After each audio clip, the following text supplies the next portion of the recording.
BJP ಮುಖಂಡ ಯೋಗೇಶ್ ಗೌಡ ಕೊಲೆ ಪ್ರಕರಣಕ್ಕೆ ಸಂಬಂಧಪಟ್ಟಂತೆ ಮಾಜಿ ಸಚಿವ ವಿನಯ್ ಕುಲಕರ್ಣಿಗೆ ಜಾಮೀನು ಲಭ್ಯವಾಗಿ ಬಿಗ್ ರಿಲೀಫ್ ಸಿಕ್ಕಿದೆ ಅಂತ ಹೇಳಿದ್ರೆ ತಪ್ಪಾಗುವುದಿಲ್ಲ.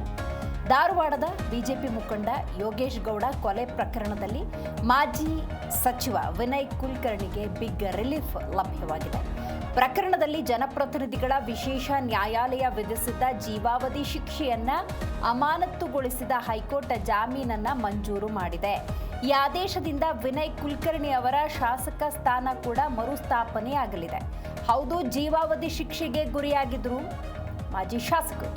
ಇನ್ನು ಶಿಕ್ಷೆಯ ಅಮಾನತ್ನಲ್ಲಿಟ್ಟು ಹೈಕೋರ್ಟ್ ಕೊಟ್ಟಿರುವಂತಹ ಜಾಮೀನು ಬಹಳ ಮುಖ್ಯವಾಗಿದೆ. ಇಲ್ಲಿ ದೋಷಿ ಎಂದಿದ್ದ ತೀರ್ಪಿಗೂ ಕೋರ್ಟ್ ತಂದಿರುವಂತಹ ತಡೆಯಾಜ್ಞೆಯ ಈ ಆದೇಶವನ್ನು ನೋಡಬಹುದು. ನ್ಯಾಯಮೂರ್ತಿ ಮೊಹಮ್ಮದ್ ನವಾಜ್ ಹಾಗೂ ನ್ಯಾಯಮೂರ್ತಿ ಜಿ ಬಸವರಾಜು ಅವರಿದ್ದ ವಿಭಾಗೀಯ ನ್ಯಾಯಪೀಠ ಈ ಆದೇಶವನ್ನು ಪ್ರಕಟ ಮಾಡಿದೆ. ವೈಯಕ್ತಿಕವಾಗಿ 5 ಲಕ್ಷ ರೂಪಾಯಿ ಬಾಂಡ್, ಅಷ್ಟೇ ಮೊತ್ತದ 2 ಶ್ಯೂರಿಟಿಯನ್ನು ಒದಗಿಸಬೇಕು ಮತ್ತು ತನಿಖೆಗೆ ಸಹಕಾರವನ್ನು ಕೊಡಬೇಕು. ಈ ರೀತಿಯ ಕೆಲವೊಂದು ಷರತ್ತುಗಳನ್ನು ಕೂಡ ವಿಧಿಸಲಾಗಿದೆ. ನ್ಯಾಯಾಲಯದ ಅನುಮತಿ ಇಲ್ಲದೆ ದೇಶದಿಂದ ಹೊರಗೆ ಹೋಗುವಂತಿಲ್ಲ. ಇದು ನ್ಯಾಯಾಲಯ ವಿಧಿಸಿರುವಂಥ ಮಗದೊಂದು ಷರತ್ತು. ಮತ್ತೊಂದು ಬ್ರೇಕಿಂಗ್ ಅಪ್ಡೇಟ್ ಬರ್ತಾ ಇದೆ, ನೋಡ್ತಾ ಹೋಗೋಣ. ಧಾರವಾಡದ ಬಿಜೆಪಿ ಮುಖಂಡ ಯೋಗೇಶ್ ಗೌಡ ಕೊಲೆ ಪ್ರಕರಣದಲ್ಲಿ ಮಾಜಿ ಸಚಿವ ವಿನಯ್ ಕುಲಕರ್ಣಿಗೆ ಸಿಕ್ಕಿರುವಂತಹ ಬಿಗ್ ರಿಲೀಫ್ ಇದು. ಬಿಗ್ ರಿಲೀಫ್ ಷರತ್ತುಬದ್ಧವಾಗಿ 5 ಲಕ್ಷ ರೂಪಾಯಿ ಬಾಂಡ್ ಹಾಗೂ ಅಷ್ಟೇ ಮೊತ್ತದ 2 ಶ್ಯೂರಿಟಿಯನ್ನು ಒದಗಿಸುವುದಕ್ಕೆ ಆದೇಶವನ್ನು ನ್ಯಾಯಾಲಯ ಕೊಟ್ಟಿರೋದು ಮತ್ತು ನ್ಯಾಯಾಲಯದ ಅನುಮತಿ ಇಲ್ಲದೆ ದೇಶ ಬಿಟ್ಟು ಹೊರಡುವಂತಿಲ್ಲ. ಹೈಕೋರ್ಟ್ ದ್ವಿಸದಸ್ಯ ಪೀಠದಿಂದ ಬಂದಿರುವಂತಹ ಆದೇಶ ಇದು. ಜೊತೆಗೆ ಈ ಬೆಳವಣಿಗೆಯಿಂದ ವಿನಯ್ ಕುಲಕರ್ಣಿಯ ಶಾಸಕ ಸ್ಥಾನಕ್ಕೆ ಮತ್ತೆ ಜೀವ ಬಂದಂತಾಗಿದೆ. ಏಪ್ರಿಲ್ 17ರಿಂದ ಜೈಲಿನಲ್ಲಿದ್ದರು ವಿನಯ್ ಕುಲಕರ್ಣಿ.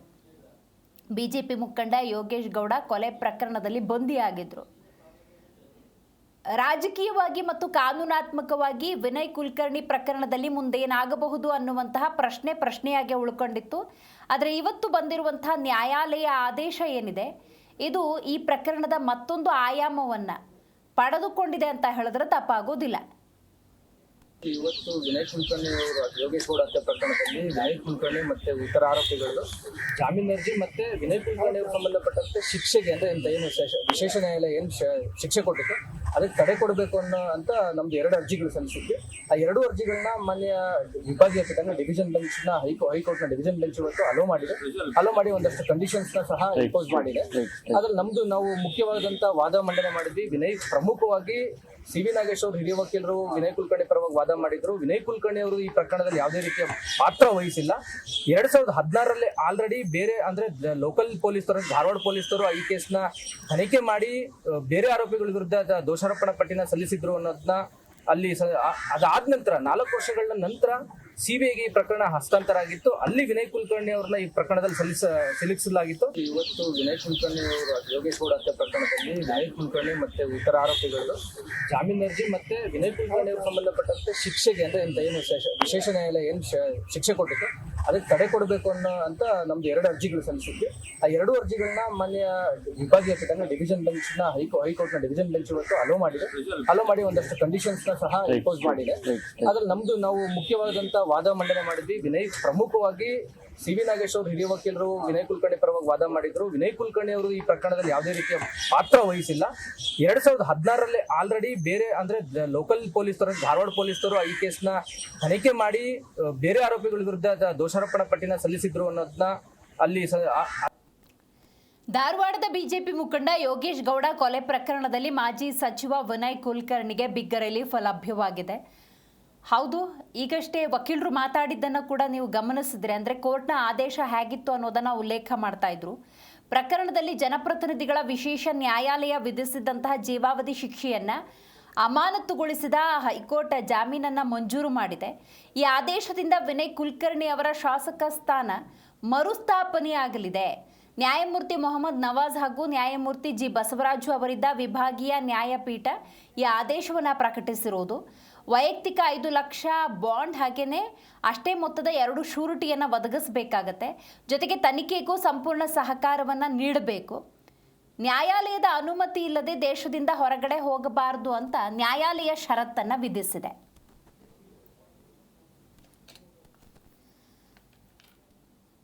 ರೈಟ್, ಈ ಬಗ್ಗೆ ವಕೀಲರು ಸುನಿಲ್ ಗುನ್ನಾಪುರ್ ನಮ್ಮ ಜೊತೆ ಸಂಪರ್ಕದಲ್ಲಿದ್ದಾರೆ. ಕೇಸ್ ಬಗ್ಗೆ ಒಂದಷ್ಟು ಡೀಟೇಲ್ಸನ್ನು ಪಡ್ಕೊಳ್ಳೋಣ. ಸುನಿಲ್ ಅವರೇ ನಮಸ್ಕಾರ. ಸುನಿಲ್ ಅವರೇ, ನನ್ನ ಧ್ವನಿ ನಿಮಗೆ ಕೇಳಿಸ್ತಾ ಇದ್ದರೆ, ಈಗ ಷರತ್ತುಬದ್ಧ ಜಾಮೀನು ಮಂಜೂರಾಗಿದ್ದರೂ ಕೂಡ ಕೇಸ್ನಿಂದಲೇ ಮುಂದೊಂದು ದಿವಸ ವಿನಯ್ ಕುಲಕರ್ಣಿ ಹೊರಗೆ ಬರೋದಕ್ಕೆ ಸಾಧ್ಯವಾಗುತ್ತೆ ಅಂತ ಹೇಳ್ಬೋದಾ ಸದ್ಯದ ಈ ಜಾಮೀನನ್ನ ಆಧಾರವಾಗಿಟ್ಕೊಂಡು?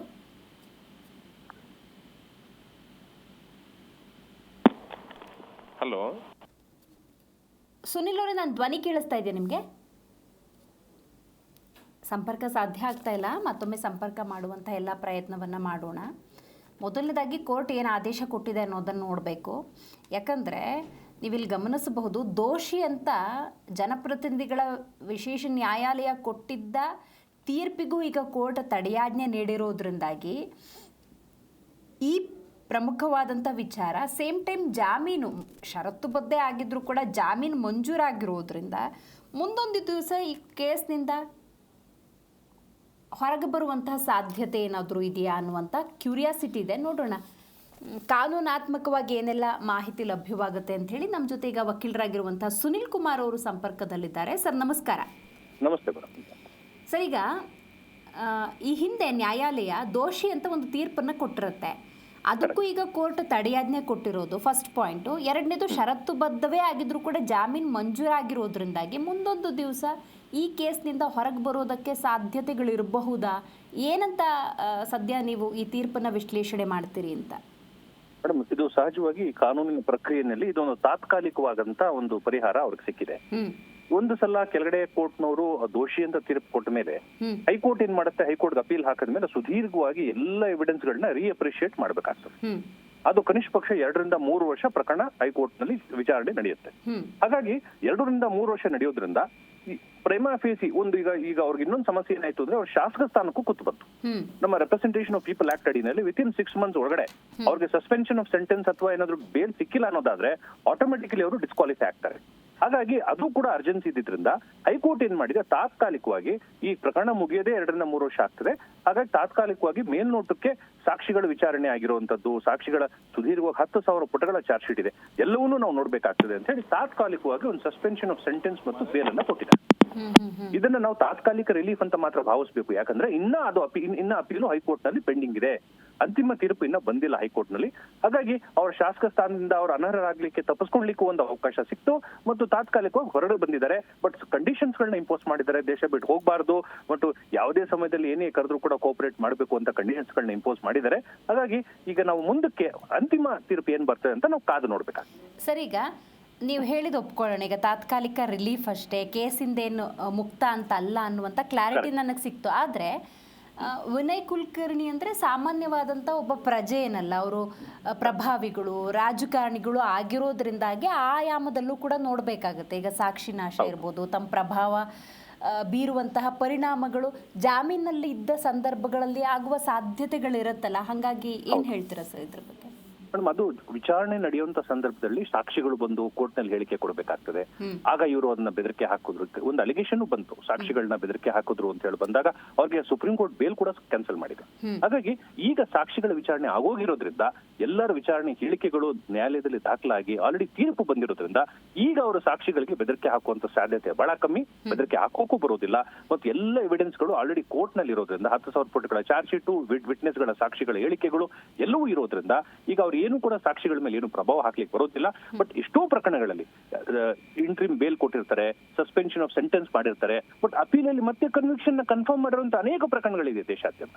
ಹಾಗಾಗಿ ಕೋರ್ಟ್ ಪ್ರೋಸೆಸ್ ಆಗ್ಬೇಕಾದ್ರೆ ಜೈಲಿನಲ್ಲಿ ಇರಿಸ್ಕೊಳ್ಳೋಕ್ ಬರೋದಿಲ್ಲ ಅಂತನ ಯಾವ ಕಾಂಟೆಕ್ಸ್ಟ್ ಸರ್ ಇದು?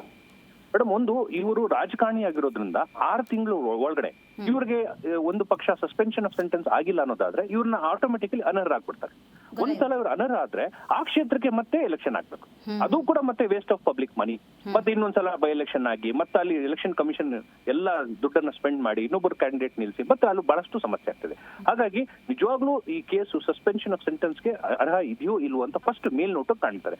ಮೇಲ್ನೋಟಕ್ಕೆ ಒಂದು 4-5 ಸಾಕ್ಷಿಗಳ ವಿಚಾರಣೆಯಲ್ಲೂ ಲೋಪದೋಷ ಇದೆ, ಲೋವರ್ ಕೋರ್ಟ್ ನವರು ಎಲ್ಲೋ ಸ್ವಲ್ಪ ಲೋಪದೋಷ ಮಾಡಿದ್ದಾರೆ ಅಂತ ಏನಾದ್ರು ಹೈಕೋರ್ಟ್ ಗಮನಕ್ಕೆ ಬಂದ್ರೆ ತಾತ್ಕಾಲಿಕವಾಗಿ ಒಂದು ರಿಲೀಫ್ ಅನ್ನ ಕೊಟ್ಟಿದ್ದಾರೆ. ಹಾಗಾಗಿ ಇದು ಏನಾಗಿದೆ ಎಲ್ಲವನ್ನು ಕೂಡ ಸುದೀರ್ಘವಾಗಿ ಫೈನಲ್ ಆರ್ಗ್ಯುಮೆಂಟ್ಸ್ ಅಲ್ಲಿ ಏನಾಗ್ತದೆ ಅದು ನೋಡ್ಬೇಕಾಗ್ತದೆ. ಮತ್ತು ಈಗೇನ್ ಬೇಲ್ ಕೊಟ್ಟಿದಾರಲ್ಲ ಅದು ಏನು ಅಂತಿಮ ಅಲ್ಲ.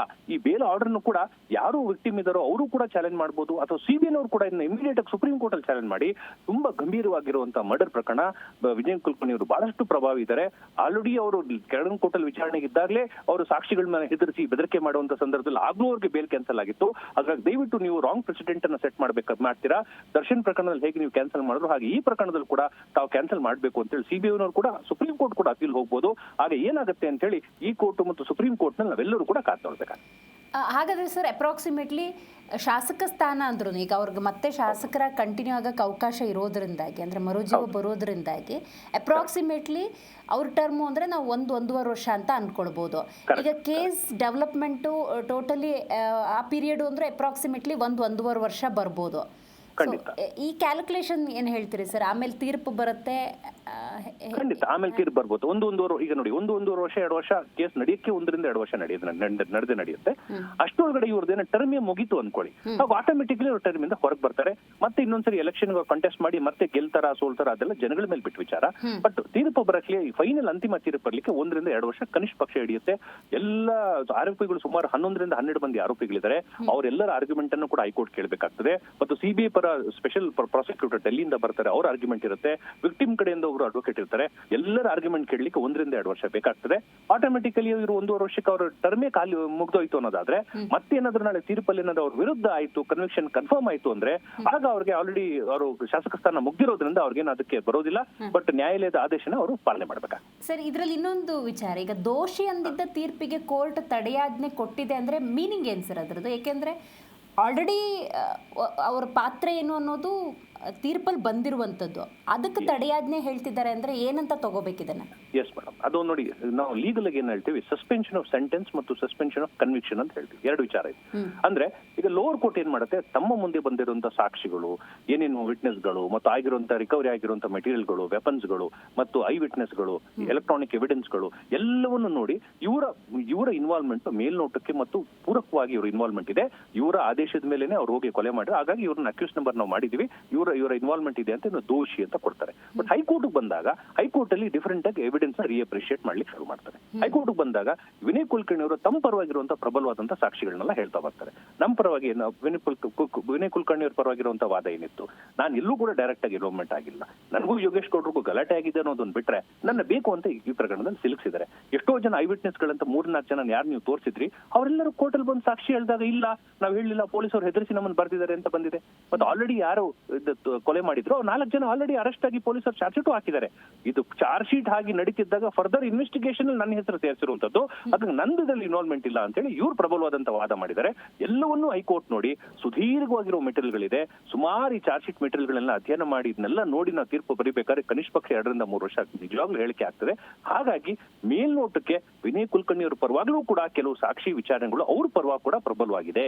ಹಾಗಾಗಿ ಇವ್ರ ಪರವಾಗ್ಲೂ ಇರೋದ್ರಿಂದ ನಾವು ಬೆನಿಫಿಟ್ ಆಫ್ ಡೌಟ್ ಅನ್ನ ಕೊಡೋಣ, ಬೆನಿಫಿಟ್ ಆಫ್ ಡೌಟ್ ಅನ್ನು ಕೊಟ್ಟು ಇಮಿಡಿಯೇಟ್ ಆಗಿ ಒಂದು ಇಂಟ್ರಿಮ್ ಆಗಿ ಒಂದು ಬೇಲ್ ಕೊಡೋಣ ಅಂತ ಹೇಳಿ ಇಂಟ್ರಿಮ್ ಆಗಿ ಒಂದು ಬೇಲ್ ಅನ್ನ ಕೊಟ್ಟಿದ್ದಾರೆ. ಈಗ ಸಿಬಿಐಗೆ ಸುಪ್ರೀಂಗೆ ಹೋಗೋ ಅವಕಾಶ ಇದ್ದು ಅಲ್ಲಿಂದ ಏನಾದ್ರು ಈ ಹೈಕೋರ್ಟ್ನ ಆದೇಶಕ್ಕೆ ತಡೆ ಬರುವ ಆ ಚಾನ್ಸಸ್ ಇರುತ್ತೆ, ಆ ಥರ ಪ್ರೋಸೆಸ್ ಆಗ್ಬೋದಾ?